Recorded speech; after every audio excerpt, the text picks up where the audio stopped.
अभी हमने एक होटल का लेआउट डिजाइन किया था, वो किस तरीके से किया मैं आपको दिखाता हूँ। जैसे कि आप स्क्रीन पर देख रहे हैं ना, तो सबसे पहले आप साइज को समझ लीजिए। तो साइज अगर आप बात करेंगे तो 60 फीट जो है डेप्थ था, एंड विड्थ की अगर हम बात करें तो 40 फीट 8 इंचेस था, एंड एक साइड में ना हल्का सा टेपर था, जैसे कि आप देख पा रहे हैं ये वाला पोर्शन। फिर उसके बाद अगर हम बात करें फ्रंट आपका 33 फीट 2 इंचेस था, एंड सबसे इंपॉर्टेंट बात ये कि इनका जो रोड था ना, एक तो इधर की साइड में था और एक इधर, तो टू साइड जो है ओपन इनका प्लॉट था। तो सबसे पहले ग्राउंड फ्लोर पे हम समझ लेते हैं इनकी जो रिक्वायरमेंट थी ना, वो क्या था। इनका था कि जैसे इधर की साइड से तो रोड है, ये लेफ्ट साइड से यहाँ से रोड आ गई, ठीक है ना, ये रोड आ गई, तो ये वाला पोर्शन पूरा जो यहाँ से आपका जो है एंट्रेंस रहेगा, लाइक जैसे कि गाड़ियां वगैरह यहाँ से जा सकती हैं। एंड इसके अलावा जैसे आप देख रहे हैं पूरा पोर्शन पार्किंग के लिए छोड़ा हुआ है। 32 फीट 11 इंचेस और 38 फीट 11 इंचेस के आसपास, और 34 फीट था, और यहाँ पर भी 34 फीट 9 इंचेस था। इनका सबसे मजेदार बात यह था कि स्ट्रक्चर डिजाइन जो हमें करना था ना, इन्होंने ये रखा टास्क के बीच में हमें कोई भी कॉलम यहाँ पर नहीं चाहिए, तो इतना बड़ा स्पैन विदाउट कॉलम चाहिए था। तो मैं भी आपको बताऊंगा सारी चीजें कि क्या क्या उसमें चैलेंजेस आए और किस तरीके से फाइनल जो है वो स्ट्रक्चर निकल के आया, उसके बारे में बात करेंगे। तो फिलहाल अभी प्लान को समझ लेते हैं। तो जैसे कि आप देख पा रहे हैं ना, तो ये आपका पार्किंग आ गया, एंड ग्राउंड फ्लोर पे इनकी रिक्वायरमेंट ये थी कि इनको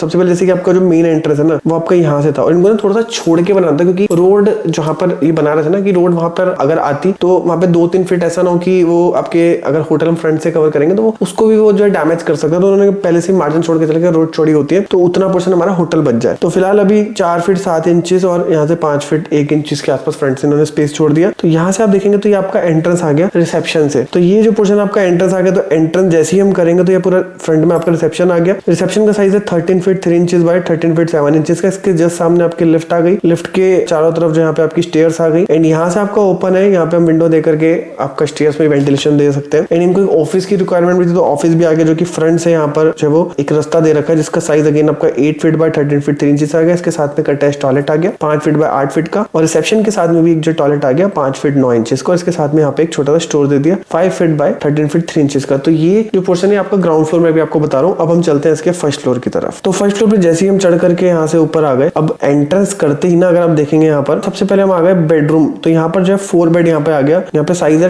10 feet 7 inches bye 16 feet 10 inches का। इसके साथ में टॉयलेट आ गया, और बीच में यहाँ पर एक ओटीएस दे दिया 4 फीट बाय 4 फीट का। फिर इसके अलावा हम और आगे आ गए, और यहाँ पर आपका देखेंगे तो 11 फीट बाय 12 फीट 7 इंचेस का एक और बेडरूम आ गया, 3 बेड है जो। फिर इसके जस्ट आगे 4 बेड आ गया, जो कि आपका 11 फीट बाय 16 फीट 2 इंचेस का। फिर आप देखेंगे तो टॉयलेट के साइजेस तो 4.5 फीट बाय यहाँ पे 6 फीट आ गया, पीछे ओटीएस यहाँ पे दे ही रखा है। एंड सिमिलरली इसका अगर आप देखेंगे तो सेम जो मिरर है टॉयलेट का सेम दूसरी साइड आ गया। यहाँ पे डबल बेडरूम आ गया, तो यहाँ पे देखेंगे तो 2 बेडरूम लिखा हुआ है 11 फीट बाय 11 फीट 9 इंचेस का। और मैं आपको बताऊं, देखो इसके जो साइजेस जो आपको होटल के दिख रहे होंगे, मतलब लग्जरी होटल के साइजेस नहीं है, एक बजट फ्रेंडली होटल था। तो अब क्या होता है, देखो बताऊं कि इसमें 2 चीजें होती है। एक तो ये कि अगर आपका बहुत ज्यादा प्रीमियम और बहुत ज्यादा लार्ज एरिया है, तो वहां पर क्या होता है, आपको 3 स्टार है 4 स्टार है 5 स्टार की कैटेगरी का होटल बनाना है, तो उसमें ना उसके नॉर्म्स होते हैं कि 3 स्टार के क्या क्या फीचर्स होने चाहिए, 4 स्टार के क्या क्या फीचर्स होने चाहिए, क्या क्या फैसिलिटीज होनी चाहिए, 5 स्टार की क्या क्या फैसिलिटीज होनी चाहिए। अब ऑब्वियसली जब आपका एरिया बहुत ज्यादा लिमिटेड होता है ना, आपको पता है कि आप अगर लीज पे भी एक होटल देते हैं, तो आपका होटल जो होता है वो पर रूम के हिसाब से चढ़ता है। जैसे फॉर एग्जांपल जो भी व्यक्ति उसको लीज पे लेगा, तो वो पर मंथ का एक रूम का 1 लाख देगा, 1.5 लाख 2 लाख, जो भी आपका रूम वहां पर जो प्राइस होगा रूम का, तो उस हिसाब से देगा। तो वहां पर क्या होता है, रूम के हिसाब से डिसाइडेड होता है, वहां पर फैसिलिटीज को इतना ज्यादा इंपॉर्टेंस नहीं दिया जाता। तो इसलिए आप देखेंगे तो ये कुछ उसी बजट फ्रेंडली कैटेगरी का था। तो इसलिए मैंने आपको चीज पहले क्लियर कर दी कि आप साइजेस के बेसिस पे आप होटल को जज मत करना। तो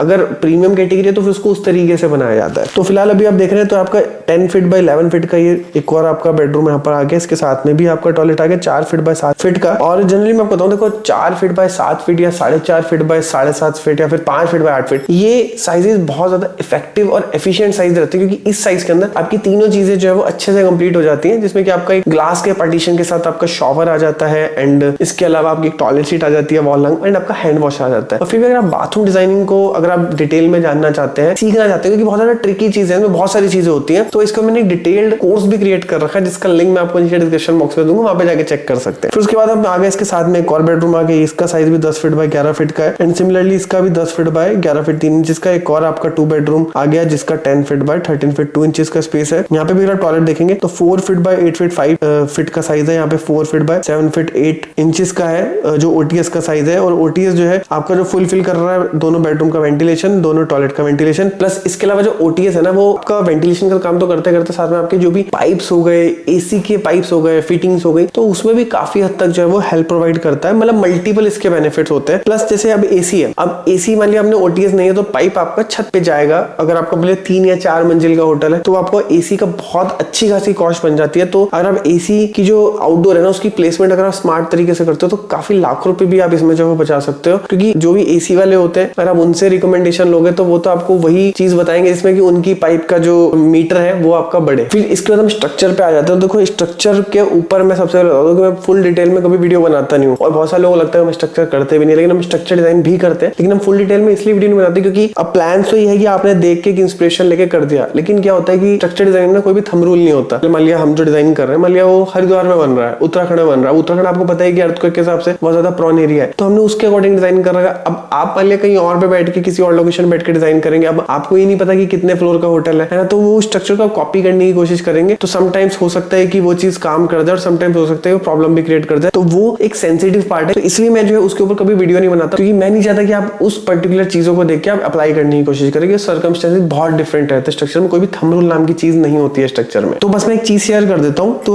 जैसे कि आप देख रहे हैं कि इनको जो है सेंटर में ना इनको कोई भी कॉलम नहीं चाहिए था, तो हमने जब इसको डिजाइन करा तो डेफिनेटली डिजाइन हो गया था, तो लेकिन उसमें जो कॉलम के जो साइज निकल के आ रहे थे ना वो लगभग 2 फीट बाय 2 फीट के कॉलम के साइज निकल के आ रहे थे, और बीम भी जो है अप्रॉक्स 2.5 फीट से 3 फीट की डेप्थ निकल के आ रही थी। तो वो चीज जब हमने क्लाइंट को बताई तो उन्होंने कहा कि तो बहुत ज्यादा हैवी हो रहा है और स्ट्रक्चर अनइकोनॉमिकल भी हो रहा था, तो उन्होंने बोला कि ठीक है कोई नहीं, आप सेंटर में एक कॉलम दे दो, तब जाके वो चीजें जो है वो मैनेज हुई। तो मेरा कहने का मतलब ये कि देखो चीजें सारी डिजाइन हो जाती है, बस ये है कि अब ऑब्वियसली जो लोड है उसको कहीं ना कहीं तो मैनेज करना है, या तो स्लैब की थिकनेस को बढ़ाएंगे, या तो कॉलम के साइज को बढ़ाएंगे, या बीम के साइज को बढ़ाएंगे, या फिर आपका ग्रेड बढ़ेगा कंक्रीट का, या फिर आपका सरिया बढ़ेगा उसमें, या फिर सरिये का ग्रेड बढ़ेगा, तो वो आपको कैलकुलेशन से वो बिठानी होती है। तो बेसिकली जो होटल है आपका G+3 बन रहा था, और ये जो होटल है ना इसकी जो स्ट्रक्चर डिजाइन अगर आप एज अ रेफरेंस के तौर पर देखना चाहते हैं तो उसका भी लिंक मैंने आपको नीचे डिस्क्रिप्शन बॉक्स में दे दिया, वहां पर जाकर के चेक कर सकते हैं। तो होटल प्लानिंग से रिलेटेड आज की वीडियो में इतना ही। कोई भी क्वेश्चन है तो आप मेरे को नीचे कमेंट बॉक्स में पूछ सकते हैं। मिलते हैं नेक्स्ट वीडियो में, तब तक के लिए जय हिंद, वंदे मातरम।